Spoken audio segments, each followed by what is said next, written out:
Carrie, you know we love real estate and investing in real estate, but I want to switch the topic a little bit today.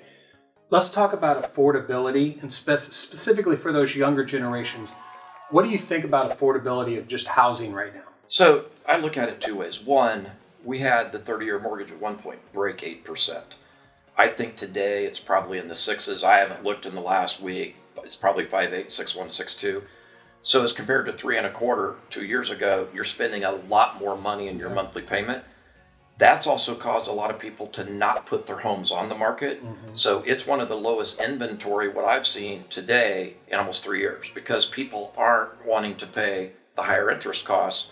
So that's a supply and demand problem in addition. I think it'll settle, but it looks like prices aren't going down anytime soon, which is really not what I would have expected with the conditions that were starting last year. Yeah, it's challenging because it's an affordability issue for younger generations to be able to get into the housing, but I don't think these interest rates are going to stay at this level forever.